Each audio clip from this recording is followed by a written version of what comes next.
This is how you'd usually think of Lisa Simpson. Give me banana. I don't have any banana. But deep down, here's what she's really like. She's a criminal, all right. But is she a one-time offender, or is she a seasoned crook? Well, that's where I come in, dear viewer. I've gone and studied every episode of The Simpsons to find out just how long Lisa's prison sentence would be. Hey, it's about time I got my judge juices flowing again, and you asked for it. Here it is. So let's kick things off with the first crime on Lisa's rap sheet, illegal surveillance. If you guys know The Simpsons, then you know there's one person in Springfield who's super into Lisa, and that is Milhouse. Lisa, you've got an extra lunch. I've got an extra seat. And catch my drift? Milhouse, lower those eyebrows. Well, as you can see, he's not very successful in charming her, shall we say. It's nothing Lisa can't handle, though, like he's just got a bit of a crush. But that all changes in Homer's Scissorhands, and Milhouse starts being way more vocal about his feelings. Lisa Simpson is the sweetest, the smartest, most perfect girl in the whole world. Let it be known by all. I shall not rest until I am her boyfriend. Lisa realizes she has to nip this thing in the bud before it gets out of hand and let Milhouse down once and for all. But I don't love you, Milhouse, and I never will. I'm sorry. The poor guy. I know this is the story of Milhouse's life, but I can't help but feel for him here. Don't feel too bad, though, because he's about to bump into a girl who may like him back. Would you like to help me roll the theremin back to the AV closet? I'm Taffy. It's a date. That theremin has paid for itself again and again. It looks like everyone's a winner. Milhouse has finally got a girl to talk to him who seems pretty interested, and Lisa's got him off her back. Only problem is, after seeing Taffy be all lovey-dovey towards Milhouse, Lisa's kinda jealous? Hey, that's Taffy's page. Shut up. Ooh, I see that she's in a relationship. A girl like her could get a 5th grader. I just want to know what she's up to with Milhouse. Well, she doesn't admit that she's jealous. Instead, she just starts snooping in on the pair. She can't believe a girl like Taffy would go for Milhouse. Taffy's up to something. It's time to get boots on the ground. You like my boots? Once you get past the sister ick, they're fine. As cute as those boots are, what Lisa's about to do to Taffy and Milhouse is far from cute. She starts basically stalking them. Who'd follow Milhouse around like that? Sneaking around after them all day has taught me a lot about this sicko. Oh yeah, Lisa, Taffy's the sicko. Not the person dressed in full camouflage spying on a couple of kids from some random nearby bushes. Talk about having zero self-awareness. Anywho, Lisa follows the couple to the famous hand-holding point on Mount Springfield, but I think somewhere she's got herself lost in the shrubbery. All right, sister, what's your game? Huh? Oh, we're just trying to put our relationship back together. Yeesh. I think the less said about that, the better. Lisa eventually stumbles upon Taffy and Milhouse, and it actually seems like Milhouse's new flame was being genuine, although Lisa's about to ruin that. That wasn't a great day for us. But we're not gonna work out for one reason. It's because you'll always be in love with her. Man, this guy can't catch a break, but at least Lisa gives him something out of pure guilt. How miserable do I have to be before you're happy? Don't get your hopes up, Milhouse. That's just a one-time thing. Plus, if you do get into something serious with Lisa, you're gonna go to visit her while she's behind bars for the first 6 months of your relationship. Because spying on people is, if you hadn't guessed, super illegal. Illegal surveillance, to be exact. Especially given the fact that technically Lisa did it twice if you count her spying on Mole Man and Lunch Lady Doris. Oh, and there'd also be a $2,500 fine for her troubles. So next time, Lisa, just say yes when Milhouse asks you out. Lesson learned. Now, most kids are guilty of being in places they shouldn't be, but it's usually like dangerous construction sites or deep dark forests. With Lisa, it's a little more criminal. She loves nothing more than to be an intruder. Like the time she was suspicious of a new tech company and convinced Bart to break into their headquarters with her. Get down, security guard. But the menu said galaxy of prawns. 3 prawns are hardly a galaxy. Hey, it's Gary Coleman. Lisa's convinced that Kid First Industries is spying on the kids after taking over their school and using what dirt they find on the kids to make and market toys to other kids nationwide. We'll come back to this episode a little later, but for now, let's get back to Lisa's trespassing, like when she sneaks into the nuclear power plant with Bart. Can good truly come from civil disobedience? Gandhi thought so. Yet once we do, we'll be breaking the law. Gandhi also said, less talk, more rock. The reason for their break-in is so Lisa can have all the lights in Springfield shattered so she can view the night sky with a telescope clear. And it works. She even knocks out the sun. Don't ask me how.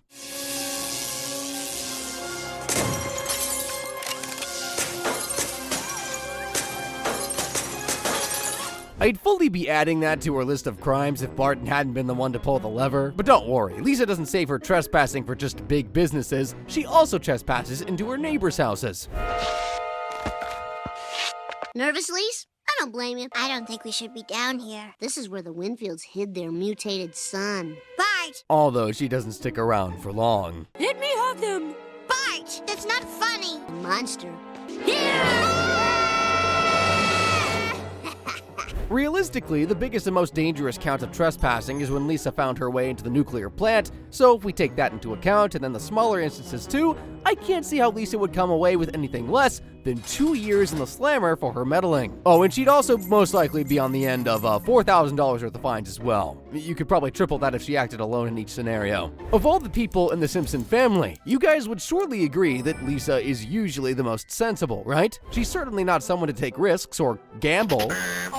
Well, that changes in season 24, episode 4, when Homer wins a chunk of money for Lisa's college fund. You shall receive $5,000 after legal fees. It wasn't even my place. Pay up, Krusty. Man, I got a bad lawyer.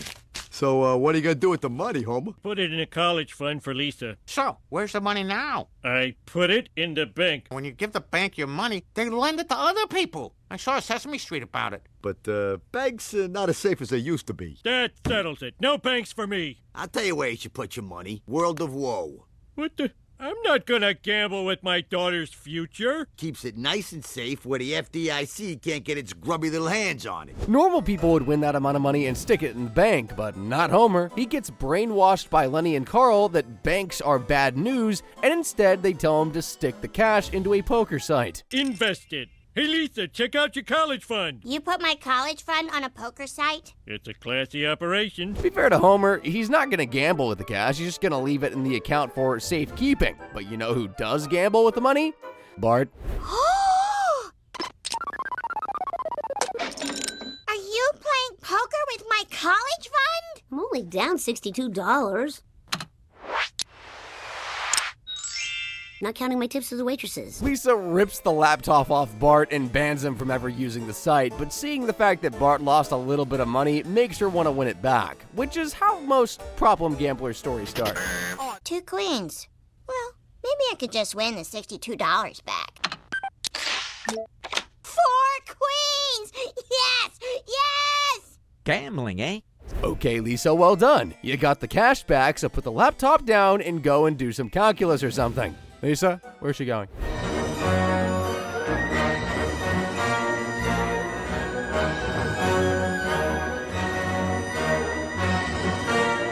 Clearly the answer was no. Lisa's managed to double her dough in no time at all, and her winning streak shows no signs of stopping.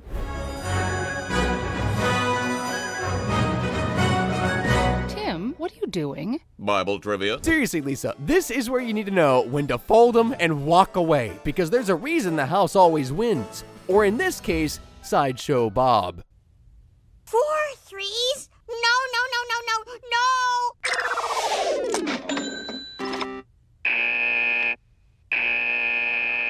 I'm sure she'll take it well. After all, it's technically only $5,000 she's lost. A couple of years doing odd jobs and she'll be able to pay Homer that all back. It's not all bad. No gambling story has a happy ending, except Seabiscuit.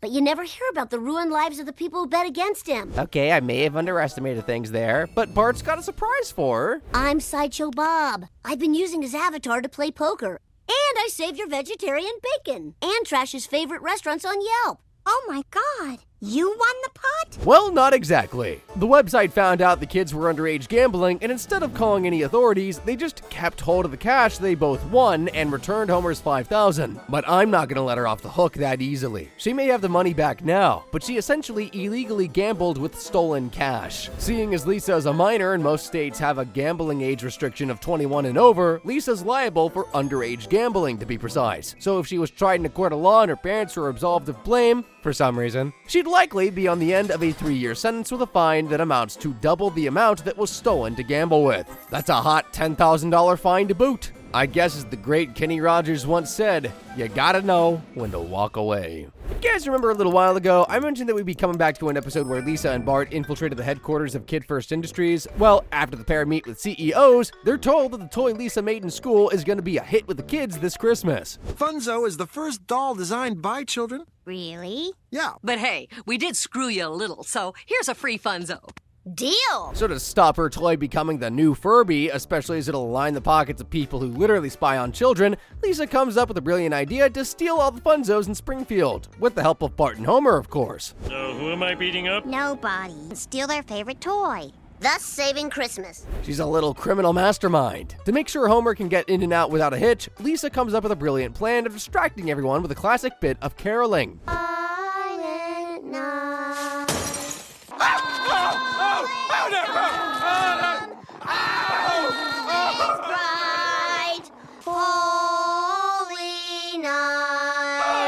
It's a good thing they're loud. To top off their stealing spree, Homer comes up with the ingenious plan of throwing all the Funzos on the burning tire pit in the middle of Springfield. Madness ends here. I'm very mad at you. The Funzos go up in flames, and with it, so does the evil company's profits. Lisa may have been trying to do the right thing here, but she's the criminal kingpin who, at the end of the day, stole from multiple homes. Sure, she was mainly the distraction, and she got her dad to do her dirty work for her, but for her crimes of theft, Lisa would be on the receiving end of a 9-year prison sentence without a doubt.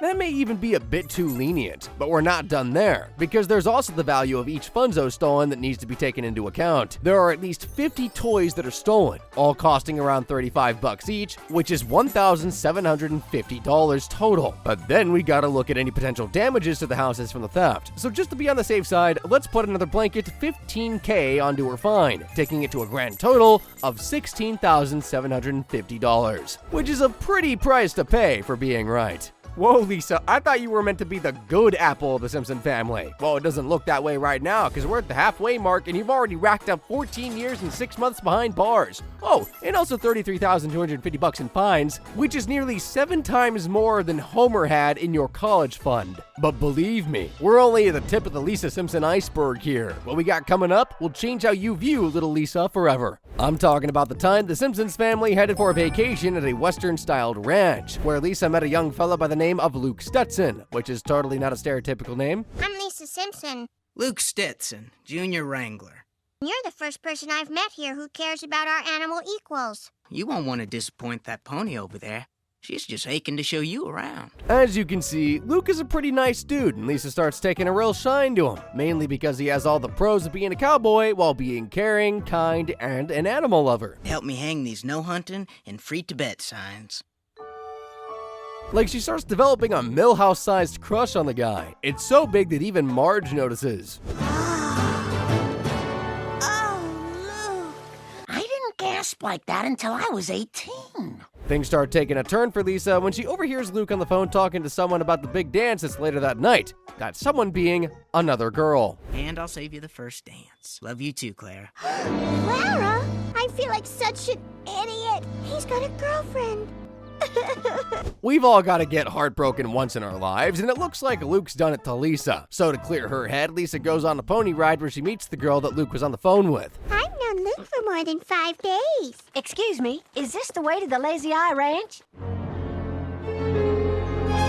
So yeah, as soon as Lisa realizes who she's talking to, she sends Clara a different way to get to the ranch. A way that'll probably kill her. The ranch is that shortcut. Thanks, darling. See you at the dance. I hate you. I look forward to it. Lisa knows that, at the very worst, she's bought herself a ton more time with Luke, and at best, she got rid of Clara permanently. So she heads right on back to the dance, hoping to snag Luke for herself, but she's gonna find out that Clara isn't exactly who she thought she was. Clara should be here by now. I'm sure she's just running late because she doesn't understand how special you are. Sure don't sound like my sister. You mean she's not your girlfriend? Hell no. They outlawed that in this state 2 years ago. Lisa realizes what she's done and quickly heads out with Bart to find Clara before something bad happens to her, and today, it looks like her luck's in. I can't swim! Help me! I'm one lesson short! Thanks to some handy-dandy nearby beavers, Bart manages to get a colony of beavers to chow down on the nearest tree so Clara can cross the river. I only sent you the wrong way because I thought you were Luke's girlfriend. Well, that's attempted murder. Hey, I'm the one who does the sentencing around here. Although she's not wrong. But before we get to that, how does Luke take the news? I bet he's flattered that Lisa would go through the trouble of nearly killing his sister. That's despicable. You got a lot of chutzpah, Missy. You're the kind of city slicker my family left Central Park West to avoid. Goodbye. Well, I guess Lisa learned her lesson. The guy she has a crush on hates her. That's punishment enough. No, it's not. You heard it from Clara's mouth herself. Lisa attempted to murder her to keep Luke for herself. Lisa would be looking at 15 years in the can here, no problem at all. It's not so bad. When she comes out, she'd be 23, with plenty of time left for boys and cow poking and whatever else happens on ranches. As you can see though, Lisa is no stranger to being reckless, and although she had reason to do what she did to Clara, she's actually endangered people even when she was meant to be looking out for them. Like in the episode, My Sister, My Sitter, where Lisa really wants to become a babysitter and turns out she's not half bad. Thanks for the ride. Well, you did a first-rate job of babysitting. Thank you, Dr. Hibbert. Your trust means so much to me. I've never seen such a responsible young lady. I only wish my Volvo mechanic were as... So when Marge and Homer want to head out for the night, they put her in charge of both Bart and Maggie. Actually, Bart, Lisa's going to be in charge tonight. Lisa has proven herself mature and dependable. What? Dad, help me out. Take it like a man, boy, and do everything your little sister says. Having his baby sister look after him really rubs Bart the wrong way, to the point he figures if he's going to be treated like a baby, he's going to act like a baby. Well, then I'll act like a baby. Gaga, goo goo. You need a bib. Wah, wah. Lisa does an okay job until she has to get Bart to go to bed. He obviously won't do what she wants, so she completely loses it.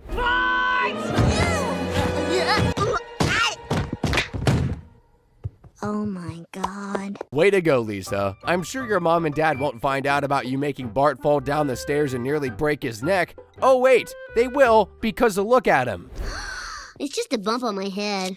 Ew, your arm, it's got extra corners. Cool, it must be dislocated or something. Bart heads up to his room to wait till his mom and dad get back so he can rat on Lisa for being such a bad babysitter. But while up there, he faints, and boy, things don't look so good for him. Everything's gonna be just fine. Hold on, Bart. I'm gonna get you to a doctor, and by this time tomorrow, we'll all be a happy family. Instead of going to a nearby hospital, though, Lisa drags Bart's body to the other side of town, hoping not to bump into anyone she knows so she doesn't get into trouble. But as she's walking in the road with his body, it accidentally falls out of the barrow and starts sliding down the cliff. And if that wasn't bad enough, the cliff leads directly to the Springfield Squidport opening ceremony where Marge and Homer are. Oh, my special little guy. Are you okay? Bump on the noggin.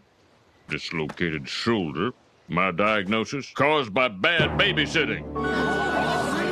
This is textbook reckless endangerment. But before we get into sentencing her, there is another case of her putting people's lives in danger, or to be more specific, Martin's life. Bart plays one of his classic pranks on Martin, the nerdy little guy is looking for arrowheads and other old artifacts in the ground, so Bart has an idea on how to get them real good.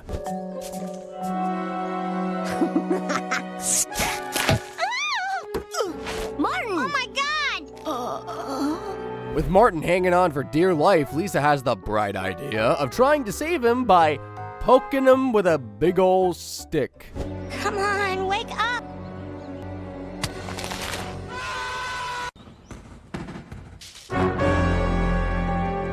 Bart! You've killed him. He was just innocently looking for his nerdy knickknacks, and you've killed him. The kids head home, and while Bart feels awful for what they've done, Lisa starts coming across pretty cold.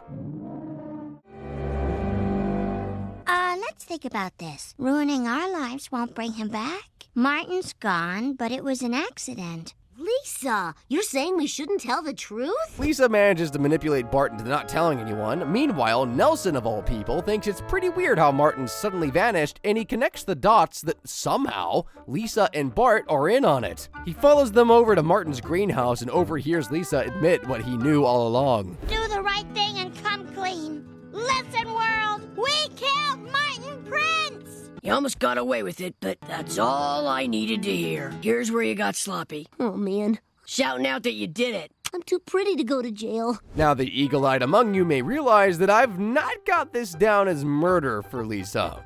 Well, that's because... To quote Mark Twain, rumors of my death have been greatly exaggerated. Yep, Martin's still alive.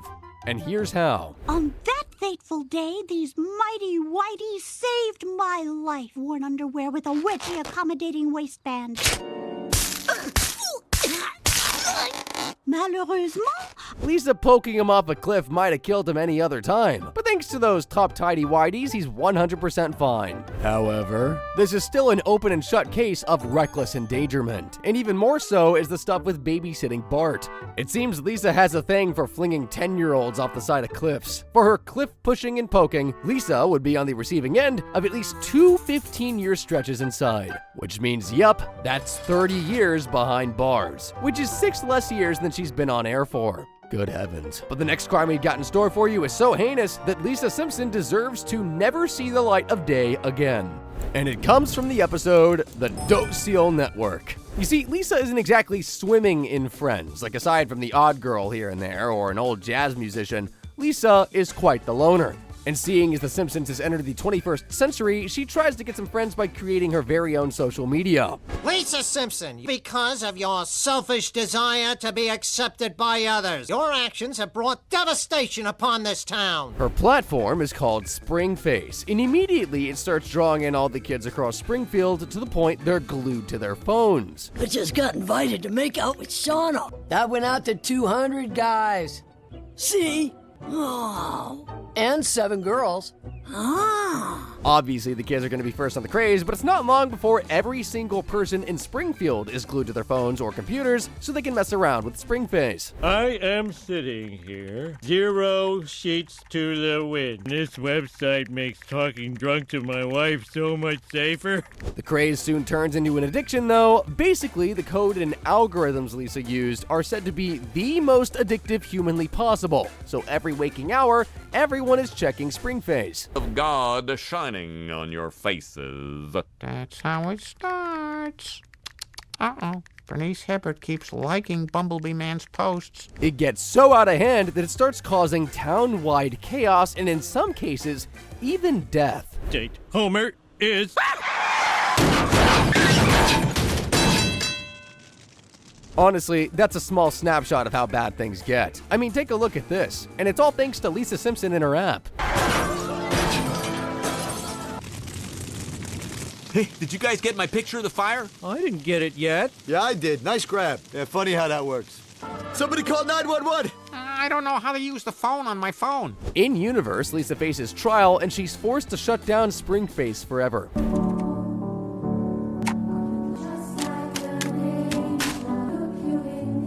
Time to get a life. Lisa goes back to having no friends so the town can go cold turkey on their social media addiction. Lisa's reason for starting Springface may have been innocent, but she ended up creating one of the most destructive, addictive pieces of tech on the face of the planet. Sound familiar? You saw the extent of the damage, and while we didn't see any on-screen deaths, it is noted in the wiki entry that there were deaths as a result of the chaos. Let's be fair and say due to the widespread damage, there are around 5 or so deaths. Now, Lisa didn't intend on anyone dying, but she did create the site that rewired people's brains into acting like addicted idiots. It's only fair that she gets the minimum sentence for each count of manslaughter, which is 10 years. So that's 50 before we even get to public endangerment. She should easily be getting another 25 years on top here. Plus, for trashing the town, she's going to be looking at $2,223,565 in damages. For things like cars, road cleanups, rebuilds, you get the idea. So, when the dust settles, Lisa Simpson is going away for a long time. She'd be super lucky to get anything less than a whopping 134 years and 6 months behind bars, with a pretty decent set of fines that total to a bank-busting $2,256,815. Pretty good going for one of animation's goody two-shoes, huh? Well, if you want to see some more cartoon chaos, then why not give the video that just popped up on screen a click? I bet it's even more wild than this one. As always, guys, thank you for watching.